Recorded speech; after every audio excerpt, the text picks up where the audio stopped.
दोस्तों, मैं पुरुषोत्तम मौर्य आप सभी का ए to Z exam Guru YouTube channel के इस कॉन्स्टिट्यूशन और पॉलिटी लेक्चर सीरीज में स्वागत करता हूं।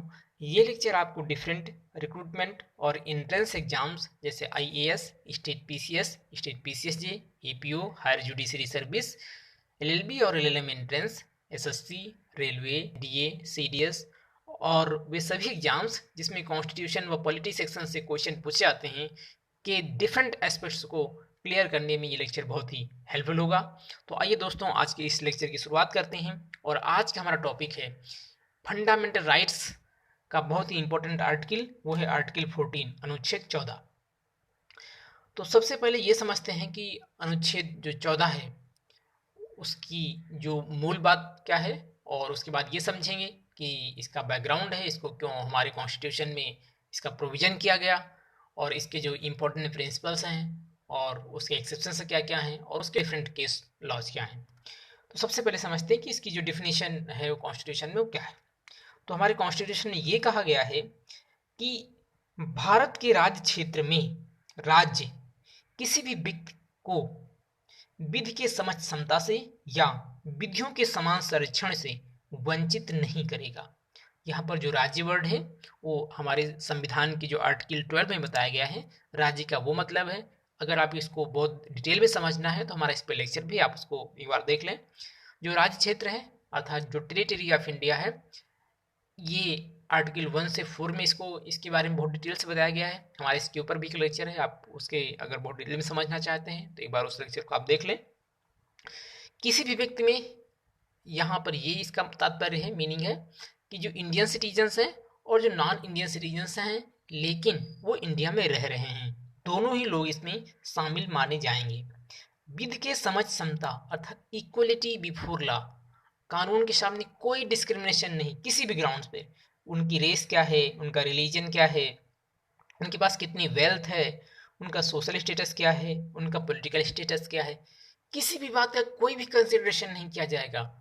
इक्वलिटी बिफोर लॉ का कॉन्सेप्ट ही फॉलो होगा और विधियों के समान संरक्षण अर्थात इक्वल प्रोटेक्शन ऑफ लॉ का जो कॉन्सेप्ट है वो लागू होगा और इससे किसी व्यक्ति को वंचित नहीं किया जाएगा, डिप्राइव नहीं किया जाएगा। तो ये हमारे कॉन्स्टिट्यूशन की डिफिनेशन रही, परिभाषा रही या मूल बात रही। और अब इसके बाद जो इसके डिफरेंट सिद्धांत हैं हम लोग उसको देखेंगे, लेकिन उससे पहले हम ये बात समझेंगे कि इसका हमारे संविधान में प्रावधान क्यों किया गया। तो इसका प्रावधान इसलिए किया गया क्योंकि जब ब्रिटिश शासन कर रहे थे, ब्रिटिश इंडिया पे रूल कर रहे थे, तो उस समय पर होता ऐसा था कि अगर कोई सेम क्राइम इंडियन कमिट करे और वही सेम क्राइम कोई ब्रिटिश कमिट करे तो इंडियंस को उसके लिए बहुत ही हाई पनिशमेंट मिलती थी, जबकि ब्रिटिशर्स को या तो पनिशमेंट मिलती ही नहीं थी या मिलती थी तो बहुत कम मिलती थी। अर्थात दोनों में डिस्क्रिमिनेशन होता था, भेदभाव होता था। और यही कारण है कि कॉन्स्टिट्यूशनल मेकर ने इस चीज को प्रत्यक्ष रूप से अनुभव किया था, वो इसके गवाह रहे थे, उन पर ऐसा सब कुछ स्वयं घटित हुआ था और इसीलिए उन्होंने कॉन्स्टिट्यूशन में इस बात के स्पष्ट प्रावधान की और इसकी गंभीरता को समझते हुए इसको मूल अधिकारों की श्रेणी में डाला। अब इसके बाद ये समझते हैं कि ये तो इसका बैकग्राउंड रहा और इस प्रावधान है, इसे जो रीजन्स हैं वो रहे।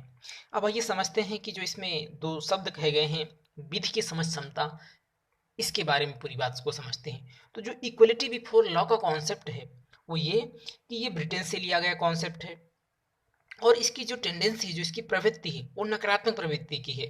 कारण ये है कि सभी नागरिकों को बराबरी का अधिकार देता है, सबको इक्वल जो है स्टेटस प्रोवाइड करने की बात करता है। ये किसी भी प्रकार के विशेषाधिकार जो प्रिविलेजेज हैं उनकी मनाही करता है, उन पर रोक लगाता है। दूसरा जो महत्वपूर्ण सिद्धांत है वो है विधियों के समान संरक्षण का सिद्धांत, इक्वल प्रोटेक्शन ऑफ लॉ। वो ये कहता है, सबसे पहली बात तो ये कि ये संयुक्त राज्य अमेरिका से लिया गया सिद्धांत है और जो इसकी मूल भावना है वो ये है कि समान के साथ समान व असमान के साथ असमान व्यवहार करना चाहिए, इक्वल के साथ इक्वल और अनइक्वल के साथ अनइक्वल व्यवहार करना चाहिए, लाइक के साथ लाइक और अनलाइक के साथ अनलाइक व्यवहार करना चाहिए। और ये भी कहता है कि असमान व्यक्तियों को विशेष सुविधाएं और अवसर देकर सकारात्मक कार्य किए जाने की अपेक्षा करता है और इसीलिए यह एक सकारात्मक अवधारणा है।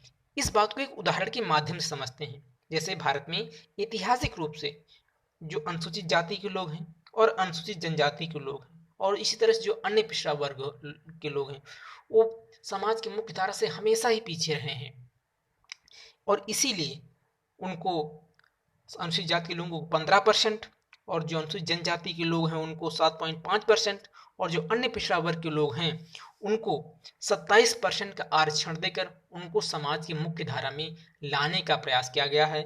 और यही जो विधियों के समान संरक्षण का सिद्धांत है उसकी मूल भावना है, उसका बेसिक स्पिरिट है।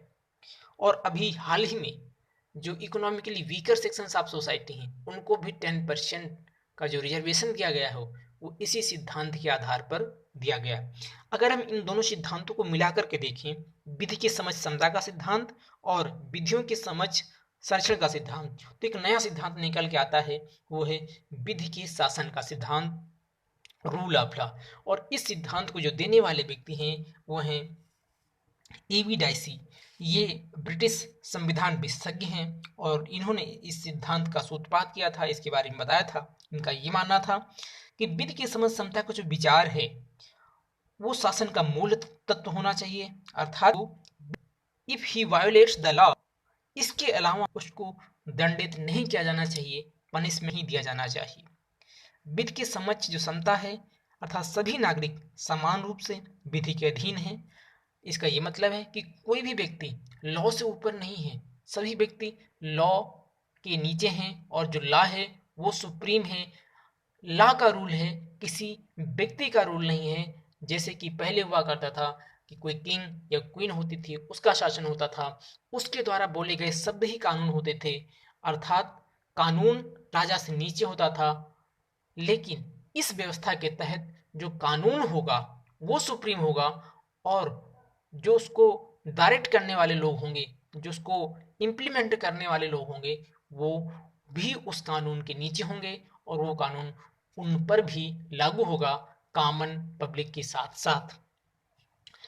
अब इस सिद्धांत को तो एवी डाइसी ने दिया था, लेकिन इंडियन कॉन्टेक्स्ट में, भारतीय संदर्भ में सुप्रीम कोर्ट ने भी इसको अपने डिफरेंट डिसीजंस में शासन का मूलभूत तत्व माना।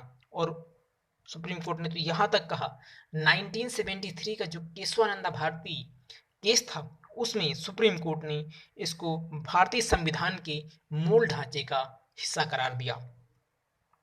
अब आइए समझते हैं कि जो ये इक्वलिटी बिफोर लॉ है, जो विधि की समझ समता का सिद्धांत है, इसके क्या क्या एक्सेप्शंस हैं, क्या क्या अपवाद हैं। तो सबसे पहली बात ये समझ लेना जरूरी है कि जो विधि की समझ समता का सिद्धांत है वो कोई एब्सोल्यूट कॉन्सेप्ट नहीं है, निरपेक्ष सिद्धांत नहीं है, बल्कि एक अपवाद है।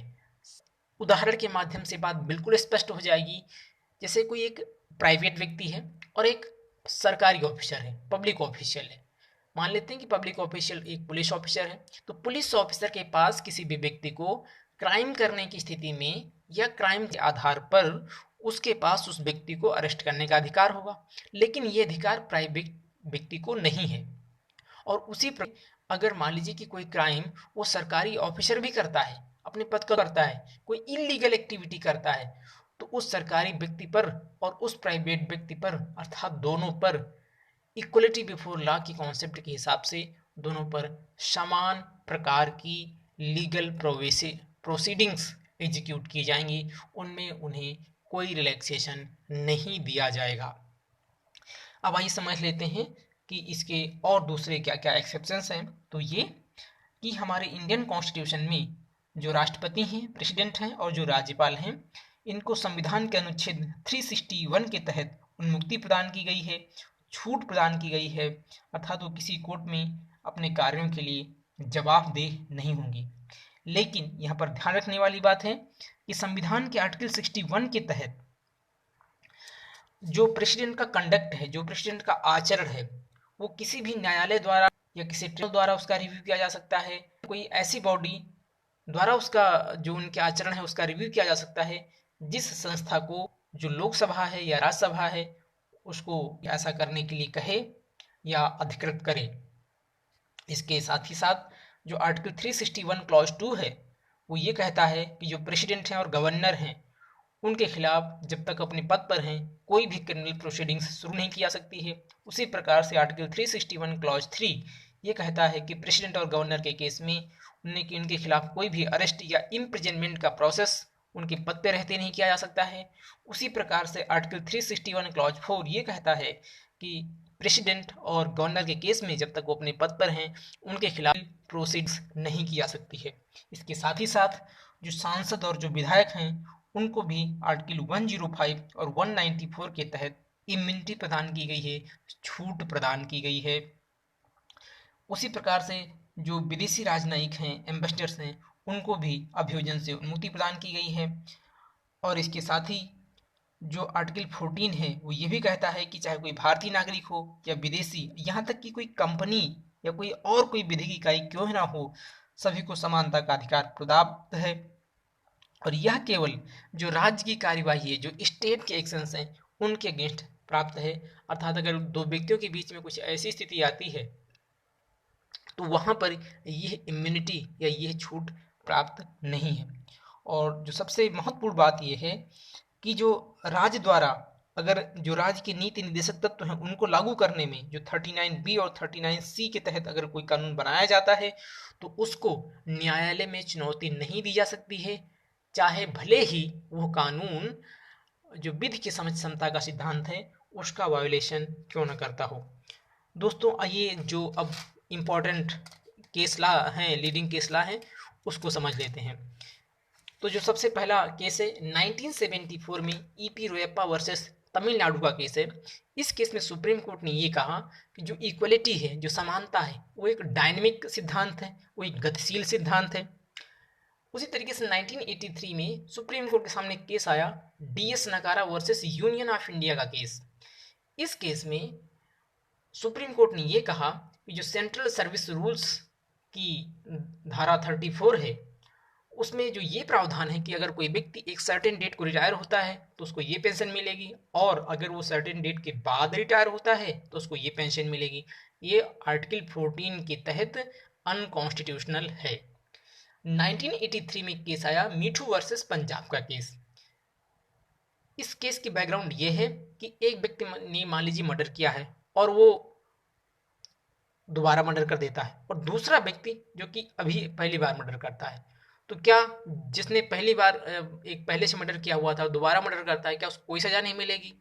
तो सुप्रीम कोर्ट ने इस केस में ये कहा कि नहीं, उन दोनों ने क्राइम करा है, इसलिए उन दोनों को अपने अपने क्राइम के लिए पनिशमेंट मिलेगी, और ये होगा आईपीसी की धारा 303 के तहत। 1971 का केस है K A Abbas versus Union of India का केस। इस केस के तहत दो कैटेगरी थी, कैटेगरी ए और कैटेगरी यू। तो जो कैटेगरी यू फिल्मों की होती थी वो सभी पब्लिक के लिए होती थी, उसे कोई भी देख सकता था, और जो कैटेगरी ए फिल्में होती थी उसको सिर्फ जो एडल्ट हैं वही देख सकते थे। सुप्रीम कोर्ट ने जो फिल्मों का ये कैटेगराइजेशन है यू और ए, इसको सही माना और इसको कहा कि ये आर्टिकल 14 का वायोलेशन नहीं है। 1981 का एक बहुत ही इंपॉर्टेंट केस है air India versus Nargis Mirza का केस। इस केस में सुप्रीम कोर्ट ने एयर इंडिया और इंडियन एयरलाइंस के एक्ट थे कि अगर कोई एयर होस्टेस है उसकी एज 35 हो जाए, या फिर उसकी शादी हो जाए, या फिर वो प्रेग्नेंट हो जाए, इन तीनों ही कंडीशंस में जो भी कंडीशन पहले फुलफिल हो जाए तो उसको अपने पद से रिजाइन देना होगा। सुप्रीम कोर्ट ने ये कहा कि इंडियन कॉन्स्टिट्यूशन के आर्टिकल 14 का वायोलेशन है, और इस लॉ को सुप्रीम कोर्ट ने स्ट्रक डाउन कर दिया।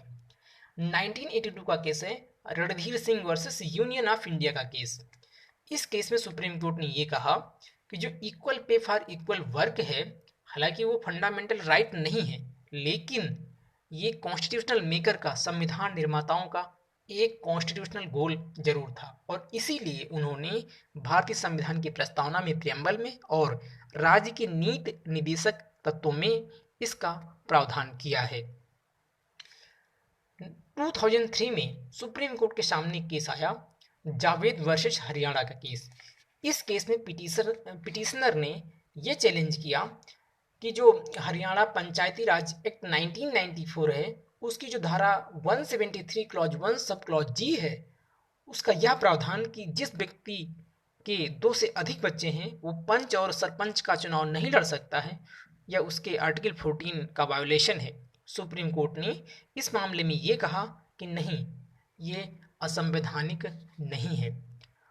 तो दोस्तों, इस प्रकार से हमने आर्टिकल 14 का बैकग्राउंड, उसमें इम्पॉर्टेंट जो भी कॉन्सेप्ट थे, सिद्धांत थे, उनको समझा, और इसके जो महत्वपूर्ण एक्सेप्शन वाद थे उसको समझा, और जो लीडिंग केस लॉज थे वो भी समझा। इस लेक्चर को और भली भांति समझने के लिए आप आर्टिकल 12 का लेक्चर देख लें, जिसमें राज्य से रिलेटेड है। यूनियन एंड टेरिटरी का लेक्चर देख लें। आर्टिकल 13 पे हमारे लेक्चर को देख लें। इस लेक्चर में दोस्तों इतना ही। अगले लेक्चर में हम किसी और लेक्चर में फिर आपको मिलेंगे। दोस्तों, मैं आपसे ये कहना चाहूँगा कि अगर आपको ये लेक्चर अच्छा लगा हो तो आप इसको लाइक करें, सब्सक्राइब करें, और नोटिफिकेशन बेल को आप जो है ऑन कर लीजिए, जिससे कि आपको लेक्चर्स की नोटिफिकेशंस मिल सकें। साथ ही आप जो है लेक्चर्स के और कोर्सेज की मटेरियल की और जानकारी के लिए आप हमारे व्हाट्सएप नंबर 7755076550 से जुड़ें, तथा वह different social media platform Instagram, Telegram, Facebook व ट्विटर पर भी हमें फॉलो करें। दोस्तों, ये लेक्चर देखने के लिए आपका बहुत बहुत धन्यवाद।